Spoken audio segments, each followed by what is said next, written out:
Under the Scope. Hey everybody, welcome to another Under the Scope movie review, Jared. Yes, it is. And we've got Audrey here. It's a late Wednesday evening. We are expecting massive thunderstorms to destroy our city. So this may be our last movie review ever for the Scope. Could be, very could be. And I would Very have, could be. I would have much rather the movie have been Star Wars Episode 7, but instead... We're a little bit ways away from that. We got some time to wait on that. Instead, we are reviewing the Disney film, Disney's $1 Million Arm. $1 Million Arm. It is a baseball movie, Jared, is, but it's baseball by way of India. Well, it is baseball season, so it's a fitting time to release this film. This movie is based on a true story, as they like to tell us over and over again in all the advertisements for this. And it stars a few names you might recognize. Yes. Such as... Jon Hamm. And... Asif Manvi. You probably know him from The Daily Show. And... Alan Arkin. And... Lake Bell. And... some Indian dudes. And... Bill Paxton. And that's it. Those are the major names. Josh Hamm. And Josh Hamm. Josh Hamm. We love Josh Hamm. And Josh Homme from... they're at the suction cup. This We're thing on sucks. handheld. All right. Anyway. So it's based on a true story about a couple of sports agents that break out on their own from the big mega conglomerates, and they're in a situation where they need to get some sort of deal going, otherwise they're going to go out of business.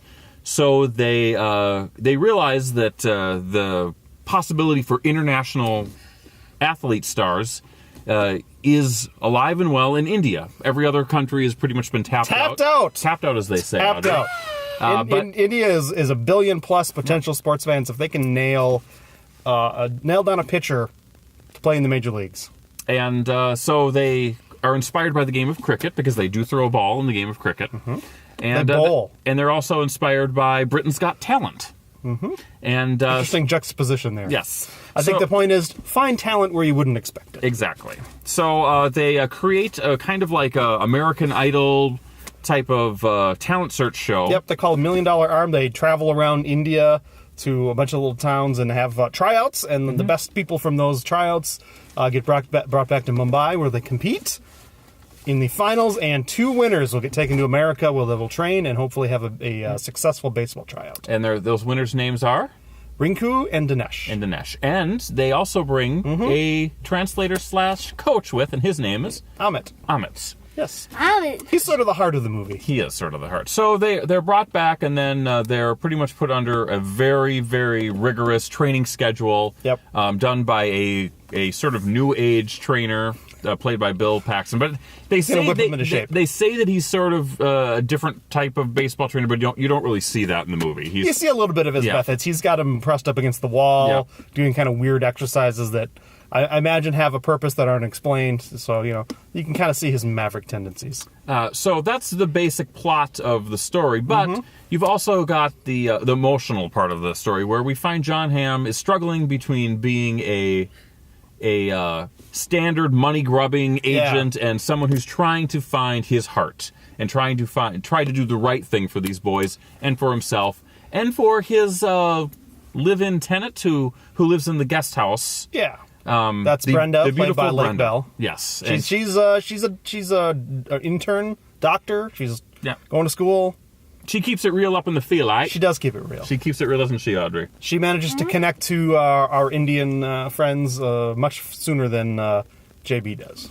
So the story pretty much is these boys being trained and the ups and downs of JB trying to become a better person and also kind of struggling with trying to get another client perhaps to help him. And it's really when I was watching this movie, I pretty much described it as Jerry Maguire meets Rudy meets Slumdog Millionaire. Sounds about right. That's about your formula. 3 movies that are all either sports or India related. So if you're familiar with those films, you're going to know the beats and the moments of this film. This movie is not, the plot itself is not anything unique other than it's athletes from India. It's pretty predictable where it's going to go. But, that doesn't necessarily make it a bad thing. It's don't look for any left turns. it follows all the sports cliches of movies. Yep.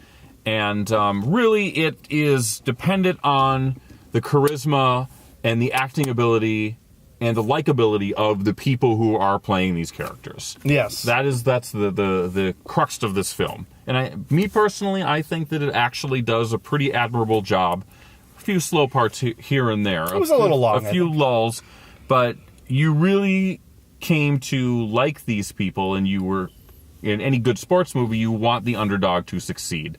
And otherwise, why are you watching? Yes. And I do think the one thing about this... Audrey's bored. The one thing about this movie that gave it a little bit different flavor was the fact that you're dealing with, the beginning of the movie starts out in India. Yep. And you get to see these boys, and you get to see what India is. Yeah, they spent a good third of the film in India, which is good, because it really helps to establish, their heritage and what they come from. And they come from nothing. Dirt. Yeah. I mean, there's really, as they said in the movie, these kids may never leave their village. Yeah. You see that they've never seen an elevator. They've never been in an elevator. I mean, they've never had pizza. They didn't know what it was. So you do get to feel this sense of being overwhelmed for these two boys. Yeah, but thankfully they didn't do too much fish out of water stuff. I think the film could have easily done an entire montage of them discovering new things in America that they didn't know how to deal with. Yes. And that would have been a mistake. It would have So I'm been. glad they didn't do that. So let's throw this Only one montage. Only one montage. Audrey, what did you think of this movie? I liked it. What was your favorite part? Elevator part. The elevator part. Not the kissing? The fish out of water. And then what was your least favorite part? Throwing up. Throwing up. Yes, there was a delicious throwing up scene. There was a party where one of the characters drank too much and the other one ate too much, and vomiting occurred. I did not watch. Well, it happened. It did happen. And you got to see a little bit of vomit as well. Did you look? Of course we looked. We love that. I could not tear my eyes away. That's what Jared and I watch for when movies. Yes. Vomit everywhere. Don't listen to them.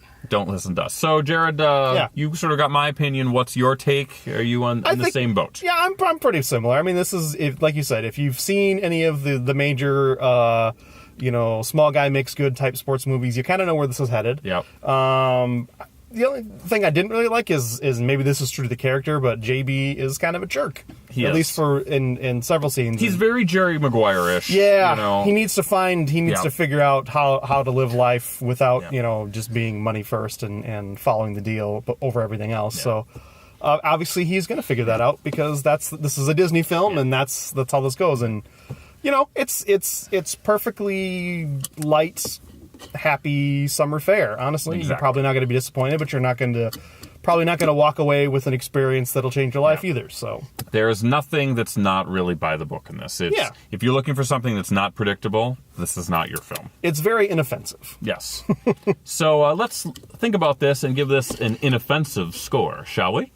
The Scope score is 2 3/4 stars. All right, so let's give this Bye. 2 and 3. We are done to you. Almost. All right. 2 3/4 star. 2 3/4 bye. You heard it here first. 2 3/4 star. So it is a.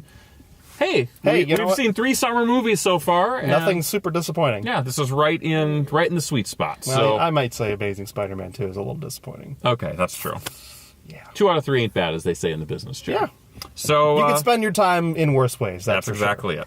And you get the delicious close-ups of Mr. Hamm all through the movie. His perfectly unshaved stubble. Oh, he's stubbly. He's dreamy. And he's Audrey, coiffed. I think even Audrey was sighing a little bit. So let's wrap this review up, Jared. Yeah, if you like us, comment, like us, subscribe. Write something below. Please. That wasn't even a sentence. and if this is our last movie review, we've had a great time with a good run. Scope audience, and It's our last review. Well, when the storms are coming, Audrey, you never know what's going to happen. They could end us. 2-inch hail. Anyway, for Jared and my lovely daughter Audrey, I am Shane. This is The Scope. We'll see you next time. Ladies and gentlemen, we find ourselves once again at the end. I hope you've enjoyed our time together. I know I have. Fear not, Scope faithful. Days shall pass as if they were but a moment, and Jared, Adam, and Shane will return with another thrilling episode. Until then, send your comments to comments@thescopeshow.com or leave a voicemail message by dialing 612-21-SCOPE. That's 612-217-2673. Thanks for listening, faithful fans. This is Tony Partington saying arrivederci. Tune in next time to another terrific edition of The Scope.